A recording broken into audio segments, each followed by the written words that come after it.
It was a cold, silent night. The wind whistled and howled, its gales rasping against the glass window pane. A waning crescent hung from the pitch-black sky, shrouded in the blue-tinted grey clouds.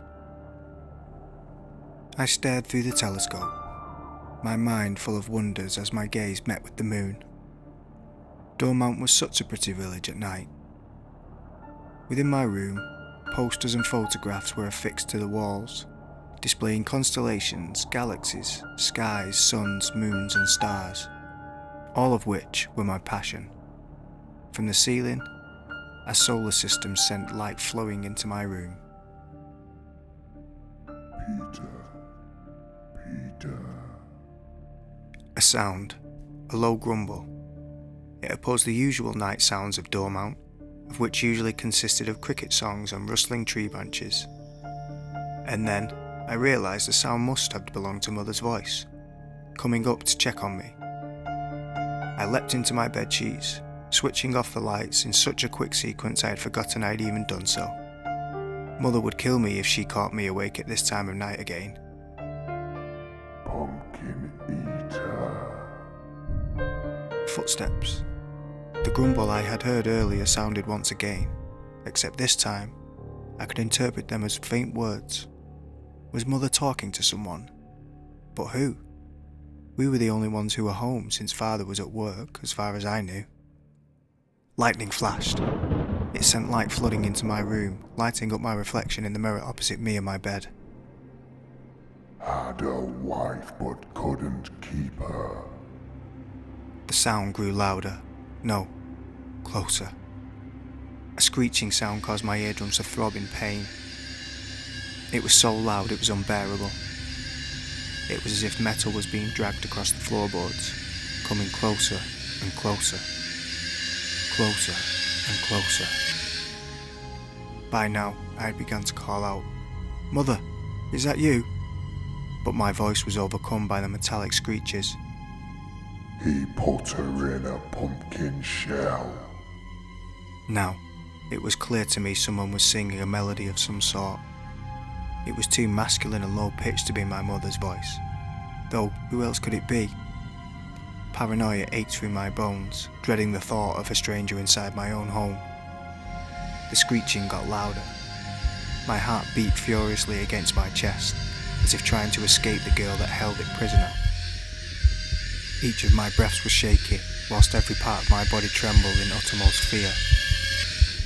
And there he kept her very well. I bit my lip.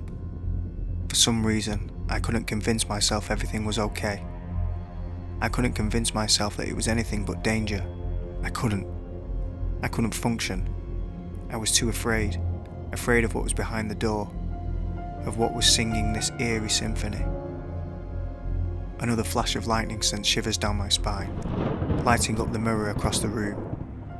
But in the brief showcase of my reflection, I wasn't alone. Peter, pumpkin eater. The words were unmistakable. Not only that, but something had been standing in the doorway. I had been sure of it. My inner instincts told me to hide beneath my bedsheets and quilts, build a fortress of pillows and never leave.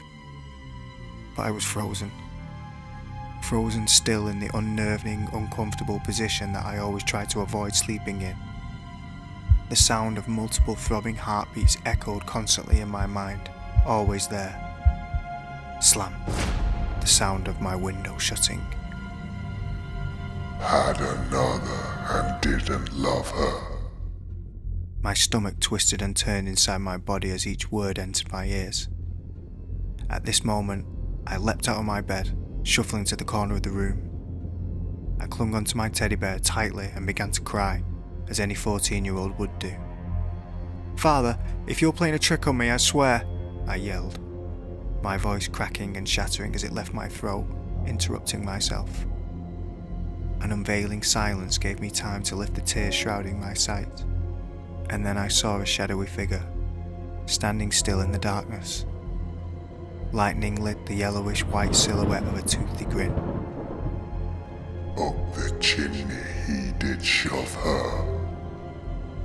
This line stood out from the rest, as if the man before me was telling me my fate. He whispered it in an eerie tone, staring down at me with one hand gripping the axe, the other gripping the scissors. Peter, Peter, the pumpkin eater. Those were my final words, despite the fact I am sure I was not the one speaking them. Pumpkin Eater Police Case, log number 143, 6th of June 1986. The case on the 14-year-old victim Janice Bradford and her 39-year-old mother Mary Bradford has finally been concluded. Each of their corpses has been found together in the chimney of their own home. It seems the Pumpkin Eater, who is usually known to cut up his victims and stuff the remnants into pumpkin shells, has more than just one method of killing.